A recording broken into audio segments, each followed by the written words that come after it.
আল্লাহ তাআলা তাদেরকে মনে করাই দিছে যে হায় বন্ধু তোমার কত বড় ক্ষতি করে ফেলল। আয় হায় আয় হায় দোস্ত, সে হয়তো বলছিল দোস্ত হুজুরের কথাগুলো ভাল লাগছে রে, নারী নামাজ পড়ব রে। আরে দূর বেটা, বেটা দাঁত ফেলাই দেবো বেটা, পাগল কোথাকার বেটা। এরকম কত হুজুর আইয়ে যায় বেটা, চিনি না বেটা। হুজুরের মধ্যে তো কত বেটা সদর বদর আছে বেটা, হুজুরের তো কথার স্টেশন না। এই মানে আমরা দিলওয়ারি, তোমার দিলওয়ারি শেষ করে তোমার হিম্মত, তোমার মনোবল, তোমার একটু এগিয়ে আসার প্রেরণা এই বন্ধু নামের এই বেঈমান, বন্ধু নামের এই শয়তান শেষ করে দিবে। আল্লাহ তাআলা বলেন হায় খোদার কসম, এই মানুষগুলো যারা বন্ধুর কারণে, আব্বা শুনো, যারা বন্ধুর কারণে আল্লাহ মানতে পারে নাই, নামাজ মানতে পারে নাই, সেজদা দিতে পারে নাই, আল্লাহর গোলামি করতে পারে নাই, গুনাহ ছাড়তে পারে নাই, নারীর লোভ ছাড়তে পারে নাই, মদ জুয়া জিনা ব্যভিচার নোংরামি অসভ্যতা ছাড়তে পারে নাই, আমি এই কোরআন হাতে কসম করে বলছি রে আব্বা, কিয়ামতের দিন ওই বন্ধুর কথা স্মরণ করে এই যুবক, এই ছেলেরা, এই মানুষগুলো আফসুস করবে, আফসুস করবে, আফসুস। আফসুসটা কেমন আফসুস? আল্লাহ বলেন দেখো, আল মুলকু ইয়াউমাইদিনিল হাক্কু লিররহমান। আল্লাহ তাআলা বলে বান্দা শোনো, ক্ষণিকের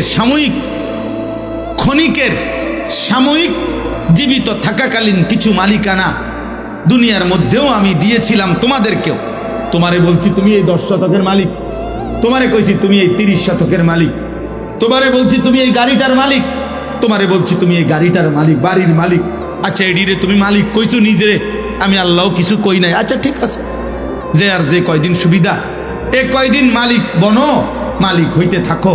কিন্তু আল্লাহ বলছে বান্দা একদিন মনে রেখো, এমন একটা দিন আসবে যেদিন আমি আল্লাহ বললাম, যেদিন সমস্ত প্রথম ব্যক্তি থেকে শেষ ব্যক্তি, আদম থেকে ইসরাফিলের ফু পর্যন্ত সকলেই একটি মাঠে একত্রিত হবে। সেই হাসরের মাঠে কারো কোনো ন্যূনতম জাররা পরিমাণ মালিকানা থাকবে না। সেদিন সমস্ত কিছুর মালিক হব আমি আল্লাহ একাই। আল মুলকু ইয়াউমাইদিনিল হাক্কু লিররহমান। সেদিন নিশ্চিত সত্য কথা যে হাসরের দিন আল্লাহ বলেন বাদশাহী মালিকানা শুধুই আল্লাহর জন্য, আল্লাহর জন্য। আর ওয়াকানা ইয়াওমান আলাল কাফিরিনা আসীরা। আর সেদিন কাফের, নাফরমান, বেঈমান, পাপী আল্লাহ বলে তাদের জন্য হবে বড় কঠিন, কঠিন। আজ তো আমি তোমারে আলগা মালিকানা দিছি দেখা তুমি মাতবুরি করছে, এই হুজুর জান এটা আমনের নি, এটা আমগো বাড়ি, আমি এনে ডেকসেট বাসাই নলে ল্যাংটা হইয়া নাসি, আমনের কিতা জানেন তেমি। তো হুজুর মনে করছে হ ঠিকই তো তাগো বাড়ি, আর চাইতে বেশি বলার অধিকার আমার কি আর আসিল। কইছি বাবুরে পাত্তা দিছে না, আমি আর কি করব। তো দুনিয়াবি মালিকানার কিছুটা দাপট তো তুমি দেখাইলা। আল্লাহ তাআলা বলেন সেদিন হাসরের ময়দানে আল্লাহ বলেন সমস্ত কাফের, বেঈমান, নাফরমান তাদের জন্য বড় কঠিন হবে। কারণ সেদিন শুধুই মালিকানা কার? বলো না ভাই কার? বলেন না বাবা কার? আল্লাহ বলেন ওয়ায়াউমা ইয়াআদ্দুজ যালিমু আলা ইয়াদাইহি। এই সেদিন, এই শোনো, সেদিন প্রত্যেক পাপী, নাফরমান জাহান্নামের দৃশ্য দেখবে, আযাবের হুঙ্কার শুনবে, ফেরেশতাদের আওয়াজ শুনবে। এই চারিদিকের এই বিভীষিকাময় হাসরের ময়দানের ভয়ঙ্কর দৃশ্য দেখে আল্লাহর কসম আল্লাহ বলে সেদিন পাপী, জালেম, নাফরমান, পাপী জালেম মানে এখানে পাপী, পাপী ব্যক্তি নিজের আঙ্গুল দিয়ে নিজের দাঁত এইভাবে কামড়াবে। ইয়াআদ্দুজ যালিমু আলা ইয়াদাইহি। প্রত্যেক পাপী নিজের হাত নিজের দাঁতে কামড়াইতে থাকবে। আহা কি করলাম,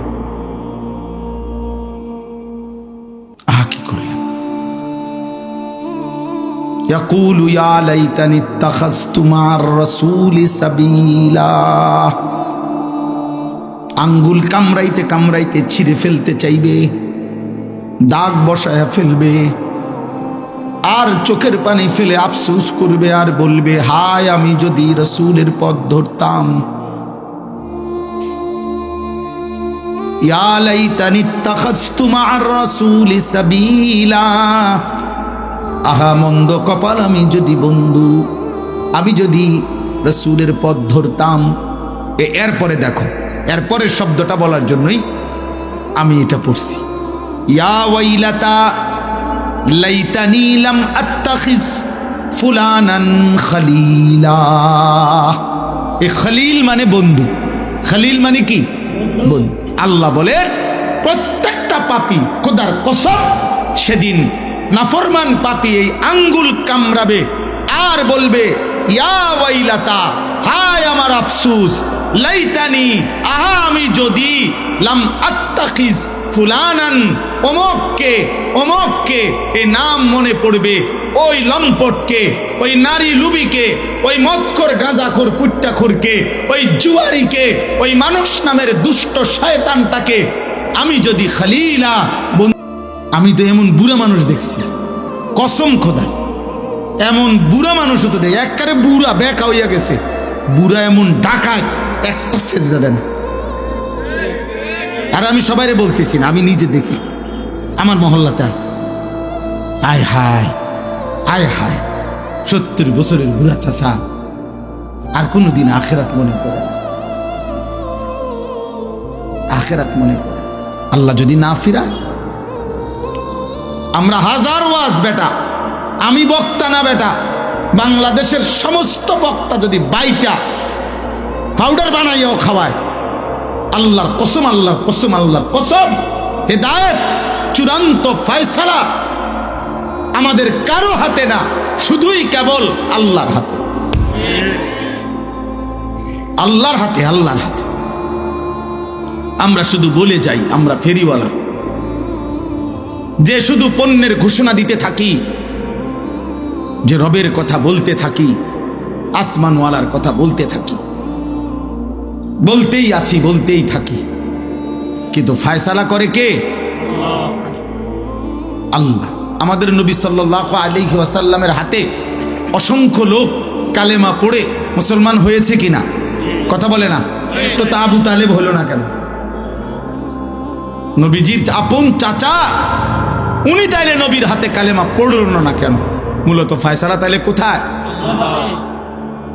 আবু জেহেলের ঘর, এই গোটা মক্কার আল্লাহর ঘর, কাবা ঘরের সর্বপ্রথম, কাবা ঘরের পরে প্রতিবেশী হিসাবে সর্বপ্রথম ঘর যার? আবু জেহেলের ঘর। কাবার পরে, আল্লাহর ঘরের পরে কারো ঘর এতটা কাছে ছিল না, আবু জেহেলের ঘর ছিল কাবার প্রতিবেশী, প্রথম ঘর। এখনো এই বাথরুম টয়লেট ওইখানে, হাজি সাহেবরা পেশাব পায়খানা করে ওইখানে গিয়া। তো এই ঘর দেখলেই বোঝা যায় আল্লাহর ঘরের পরে প্রথম ঘর, কাবার প্রথম ঘর, কাবার পরে আবু জেহেলের ঘর। কিন্তু আসমানওয়ালা বলছে, এত কাছে থেকেও আমি হেদায়েত দেব না। তো পাইছে হেদায়েত হযরত বেলাল। আব্বা সে মক্কারও না, মদিনারও না, সে হাবশি গোলাম, আফ্রিকা, আফ্রিকা থেকে মালিক টাইনা বেলালকে বলছে, বেলাল আয়, তোরে ঈমান দেব, তোরে জান্নাত দিলাম। সালমানকে আল্লাহ বলছে, সালমান তুই পারস্য থেকে আয়, ইরান থেকে, আমি তোকে ঈমান দেব। হযরতে সুহাইব, আল্লাহ বলছে তুমি রোম থেকে আসো, ইটালি থেকে। হযরত সুহাইবের বাড়ি ছিল Italy, Rome, Rome, Suhaib Rumi. Allah তাআলা সেখান থেকে টেনে এনে নবীর সাহাবী বানাইছে। হযরত আবু যর গিফারি, মক্কা মদিনার না, গিফার গোত্রের, অনেক দূর। হযরত আবু হুরায়রা, সবচেয়ে বেশি হাদিস বর্ণনাকারী সাহাবী আবু হুরায়রা, উনিও মক্কারও না, মদিনারও না, উনিও দাউস গোত্রের, আরবের বহু দূরের গোত্র। ওইখান থেকে এসে 7ম হিজরিতে নবীজি সাল্লাল্লাহু আলাইহি সাল্লামের ইন্তেকালের মাত্র 4 বছর আগে আল্লাহ তাকে টেনে আনছে, কালেমা পড়াইছে, নবীর সাহাবী হইছে। 4টা বছর বলছে আমার বন্ধুর সাথে তুই লাইগা থাক আবু হুরায়রা, আমি তোকে পৃথিবী চমকায় দেব। 4 বছরের সোহবতার সান্নিধ্যে নবীর আজ পৃথিবীর সকলেই জানে সবচেয়ে বেশি হাদিস বর্ণনাকারী সাহাবী। 23 বছরের সাহাবী গরো পিছে হালাই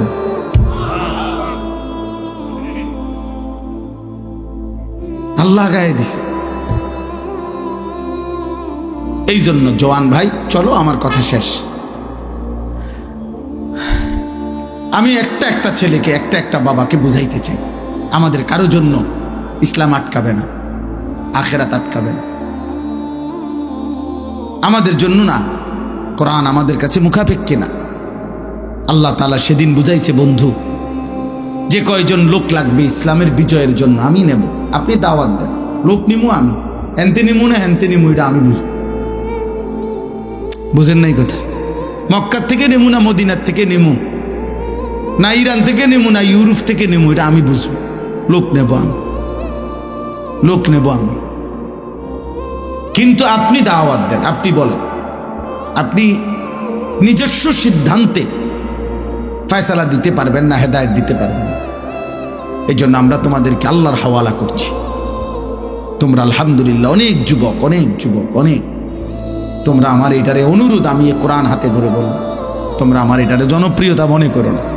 আমি ব্যক্তিগতভাবে কোন দল পার্টির সাথে আমার কোনো সম্পৃক্ততা নেই, কাজে আমার কোনো জনপ্রিয়তার দরকার নেই। আমি আবারও বলি, আমি জনসমর্থন চাচ্ছি না, আমার এটা লাগবে না, লাগবে না। আমারে আনবার জন্য ওরা মোটরসাইকেল নিয়ে গেছে, অনেকগুলো ছেলে, বহুত মহব্বত করেই গেছে, আমি জানি, আশা করেই গেছে, কমপক্ষে 20-25টা মোটরসাইকেল, অসম্ভব। তবে একটা ছেলে দাঁড়ায় থাকলে আমি যাইতাম। যে ছেলে আমার আগায় নিতে কইছে, ওই আমার গাড়ি তুলতেছে, যা বুঝি না, তো আমার নাম গাড়িতে নাম, তোমার লোক যাইতাম। পরে গাড়িতে নামাই দিছে, পরে আলাদা বনো অটো না সিঞ্জি দিয়েছে, ও খবর না, তোমার লোক যাইতাম। আমি হুলস্থুল দিয়ে করুন কি? আল্লাহ তাআলা সমস্ত যুবকদেরকে কবুল করেন। এখানে আমি যে আয়াতটা পড়ছি, এবার এই আয়াতের তর্জমাটা বলি। কোরআনুল কারীমের মধ্যে আছে, এই 19 নম্বর পারা 25 নম্বর সূরা, সূরায়ে ফুরকান। এই সূরার কয়েকটা আয়াত আমি পড়ছি, 26, 27, 28, 29, এই 4টি আয়াত। সংক্ষেপ কথা হলো, রাসূলুল্লাহ সাল্লাল্লাহু আলাইহি সাল্লাম যখন মক্কায় কালেমার দাওয়াত দিতেন, তখন মাঝে মধ্যে কেউ কোনো কাফের কালেমা পড়তে চাইতো, একেবারে পুরো প্রস্তুতি নিয়ে লাইতো মানসিকভাবে, না মুহাম্মদের কালেমা গ্রহণ করবো, একেবারে মানসিক রেডি হইয়া, মনে করেন জবান দিয়া সম্মতি দিত, ওয়াদা দিত, আচ্ছা মুহাম্মদ আমি আইতে আছি, বা এই কিছুক্ষণের মধ্যে, বা আমি একটু সময় দাও আমারে, আমি কালেমা পড়ব, পুরা আমি বুঝছি বিষয়টা, আমি নিয়ত করছি, মানছি। কিন্তু দুর্ভাগ্য হলো, বন্ধু নামের এই সমবয়সী অথবা ওদের সাথে যে কাফেররা বন্ধুরা চলতো, যখনই যে এই বন্ধুদের খপ্পরে পড়ছে, একটু দেরি করছে, কোরআনুল কারীমের মধ্যে আছে বারবার এই কাফের বন্ধুরা সহ যারা সমবয়সী একসাথে চলে ফিরে, এই দুশ্মনরা এরকম অগণিত ব্যক্তিকে কালেমার থেকে বঞ্চিত করে দিছে। যে অসম্ভব কথা দোস্ত, আজ এত বছরের বন্ধুত্ব, এক লগে চলে ফিরি বেটা, এক লগে মদ খাই, এক লগে নেশা করি, এক লগে গাঞ্জা খাই, আমরা এক লগে নারী দেখি, ছবি দেখি, উলঙ্গ দৃশ্য দেখি, তোর যতবার যা লাগে আমি ব্যবস্থা করে দেই, তুই আমারে ব্যবস্থা করে দেস, আমার মোবাইলে চার্জ না থাকলে তোরটা দিয়ে দেখি, তোরটা না থাকলে তুই আমারটা দিয়ে দেখো। এইভাবে আমাদের মধ্যে একটা বন্ধুত্ব, আমাদের মধ্যে ফ্রেন্ড, আমাদের মধ্যে এই সম্পর্ক, আজ বন্ধুত্ব ছেড়ে দিবি? এতদিনকার সম্পর্ক দোস্ত, ভুলে যাবি। এইগুলা যখনই বলতো অগণিত ব্যক্তি, আহা, এই বন্ধুত্বের আবদার রক্ষা করতে গিয়ে কোরআনে আল্লাহ বলছে ওরা ঈমান গ্রহণ থেকে বিরত থাকত। হাদিসের মধ্যে কথা স্পষ্ট আছে, সাহাবায়ে কেরাম বলেন তারা যখন নবীজির সামনে আল্লাহর কথা শুনতেন মনে হতো যেন ওনাদের শরীরে মাতব্দ, এতটা মনোযোগী হইতেন যেন মাথা এক বিন্দু নড়ে না।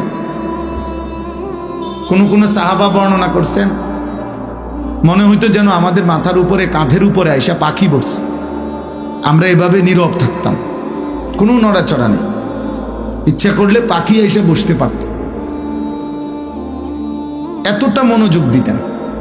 শতভাগ মনোযোগ এবং আন্তরিকতা মানুষ বদলায়। আমার জীবনে আমি এই আল্লাহর দয়ায় কম বেশি যেটুকু ওয়াজের তৌফিক আল্লাহ দিছে, আজ 21 বছর, এই 21 বছরের ভিতরে আমি বহু ছেলে বহু মানুষ দেখছি আলহামদুলিল্লাহ, মনোযোগী ছিল, কথা শুনছে, ধীরে ধীরে আল্লাহ জিন্দেগি বদলায় দিছে।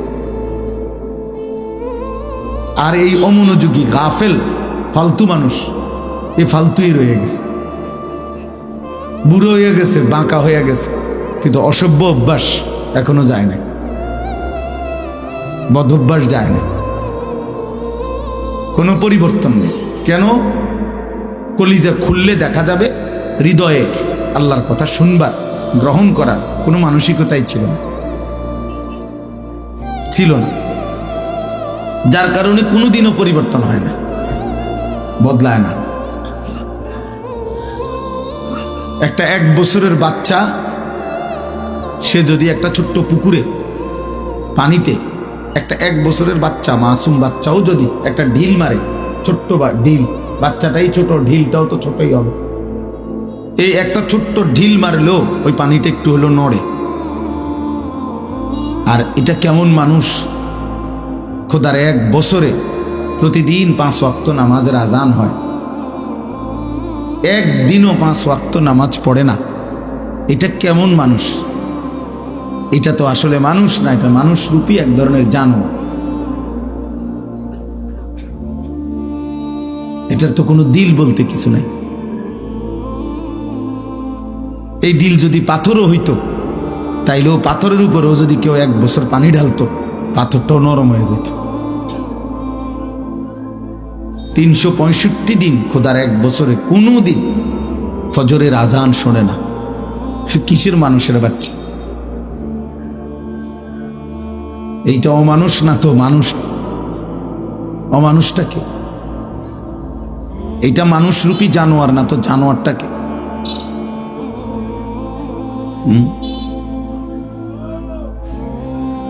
এই জন্য বললাম বেটা, মানুষ হও, ইনসান হও, আত্ম উপলব্ধি শিখো। এই হুড়াহুড়ি, লাফালাফি, ফালাফালি, মোবাইল, ভিডিও, ছবি, বেডা বেডি, চটপটি, বুট বাদাম, খেলতামাশা, এটা পাগল ছাগলের জীবন, মাতাল প্রতিবন্ধীর জীবন। বাবা, জীবনের কোনো আগা নাই, মাথা নাই, রাত নাই, দিন নাই, ইজ্জত নাই, সম্মান নাই, ভদ্রতা নাই, আখলাক নাই, পছন্দ অপছন্দ বলতে কিছু নাই, উচিত অনুচিত বলতে কিছু নাই। যেখানেই মন চাইছে আমার মতো আমি, এখানে বয়স্ক বাবা আছে, চাচা আছে, আলেম আছে, দিনদার মানুষ আছে, এখানে আমার এই কাজটা মানাবে কিনা এতটুকু বিবেক বুদ্ধি বিবেচনা বোধ অনেকের ছেলে পেলে তোমাদের মধ্যে নাই। তুমি তোমার মতোই চলতেছ,